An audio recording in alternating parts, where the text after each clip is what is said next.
All right, so we talk about testing and why we do testing in automotive. And I've talked a little bit about how I communicate with my consumers.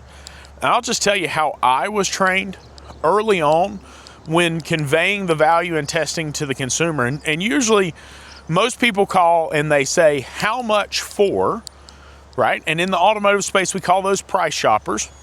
They call, they say, how much for? And I respond by saying, hey, what makes you think you need that? Now, it's not condescending, it's not rude, it's not disrespectful. I need to know so I can make sure I'm doing the right thing for the consumer. Sometimes they say, hey, it's just for a maintenance need. Cool, I'll get you a price, no problem.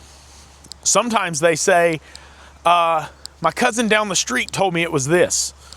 And then sometimes they say, well, AutoZone told me, or Advanced Auto Parts told me that I had a code and it was this.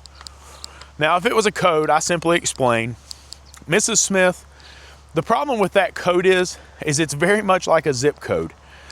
And if you've ever just put a zip code on an envelope, you would find that it does not make it to the mailbox. It might make it to the right town or the right area of the right town, but it's not going to make it into the mailbox. A diagnostic trouble code in an automobile is very much the same thing. It gives us a direction. It does not give us the answer. There's a lot of folks who believe the probabilities of getting it right by guessing and putting a part on are higher than they are from doing the testing. I'm going to tell you right now, they absolutely are not. I have seen thousands of dollars wasted simply throwing parts at cars. I have seen a lot of shops do it, and it's terrible to see. But my job as a service advisor, my job as a repair shop owner or manager is to help the consumer understand what needs to be done and why doing it this way is best for them. And so I just simply explain that for me to take care of the vehicle, if you want it fixed properly, if you want my warranty with it, then Mrs. Smith, I'm going to have to do my own testing. That way I can ensure I'm providing the very best quality product for you and that I'm getting you the very best results, because I never want you to come back and have unmet expectations with me because I didn't do a good job for you. And part of doing a good job for you is me testing your vehicle. Now, a lot of consumers believe that testing is ripping people off, just plugging the computer in. That is not it. Plugging the scan tool in and collecting that data is such a small part of what we do, right? We're going to plug that scan tool in. We're going to download diagnostic trouble codes in my shop. Next thing they're required to do, I mean, it's on the paperwork. It's required. You're going to save the freeze frame data. You're going to take the automobile and you're going to duplicate the consumer's concern. You're going to drive it while you're data logging it.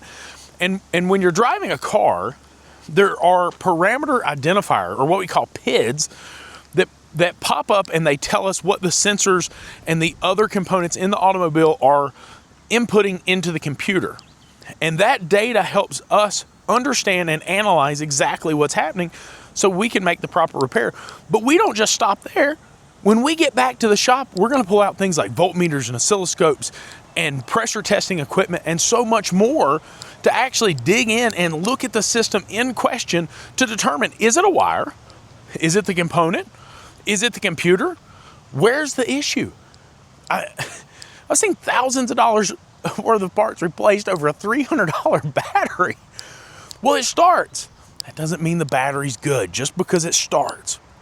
But see, dirty, underhanded, scummy shops have created a bad reputation for our industry by recommending things and doing shady things that don't fix the consumer's car, and it's got the consumer to the point they don't trust us. And that's something we, as an industry, have got to work on. Y'all have a good one.